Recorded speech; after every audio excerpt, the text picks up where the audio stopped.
and welcome back to another episode of English for Communication 2. I'm Stephen Judge.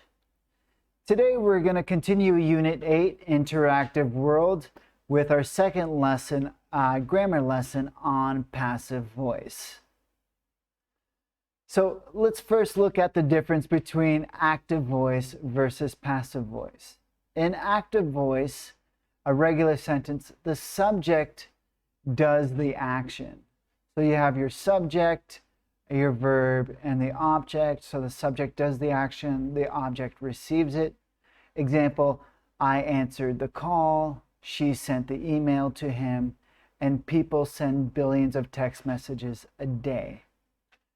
In passive voice, we actually switch the object and the subject in the sentence.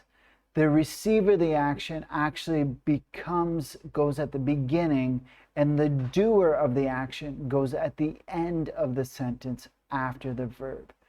So example, the call was answered by me. The email to him was sent by her. Billions of messages a day are sent by people. So what do we do? Here are some phrases about using passive voice.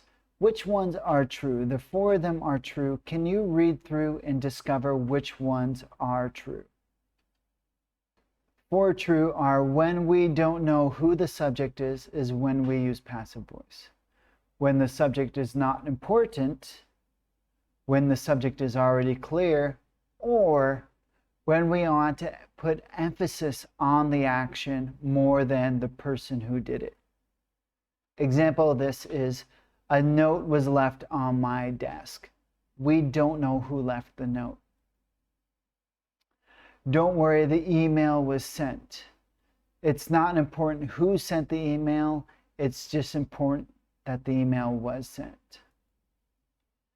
When it's already known, durian is grown in Thailand. Who grows durian? Thai farmers. So there's no point of messaging the subject. And last, the report was finished by Jane. Here, it's more important that the report was finished than the fact that it was finished by Jane. Now, how do we make passive voice? Let's look at four of the main tenses that passive voices use. So we have present tense, past tense, present continuous, and future tense, either will or going to. In present tense, we use be verb and verb 3. So is, am, are in verb 3. Example, durian is grown in Thailand. I am supported by my parents. And dogs are loved more than cats. So the be verb changes depending on the subject. And then verb 3.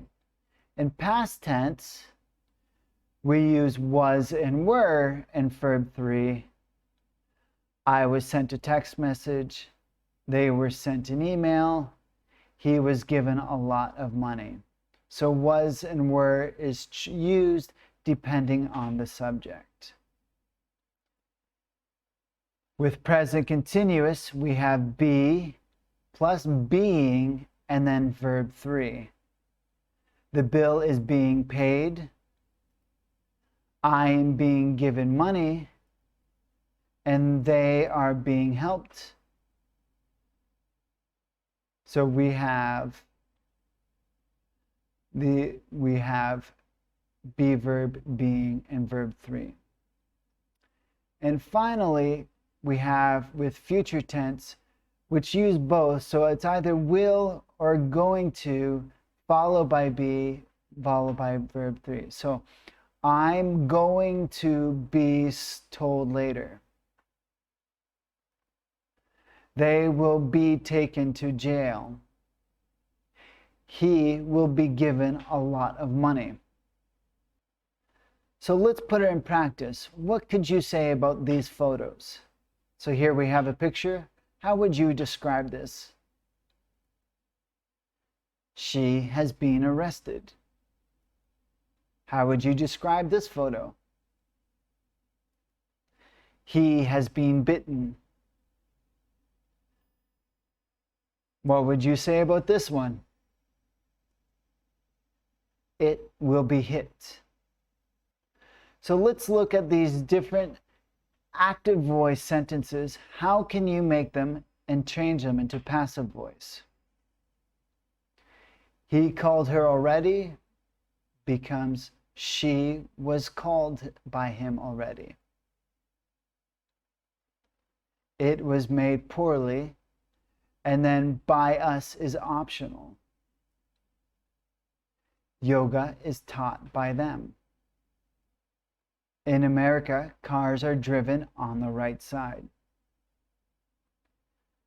The report is going to be finished by you. Thailand will be visited by millions of tourists next year. The table was broken by us. Finally, it was given, or I was given thanks. So when we look at our interactive world, we look at both objects, and these are great ways of making them the objects of our sentence become subjects by using passive voice. So in this unit 8, we're looking at using our interactive world and talking about objects and how we interact with them. And passive voice is a very useful way to make the objects we interact with become the subjects of our sentence. I hope you found this lesson useful. Good luck and have a good day. Bye.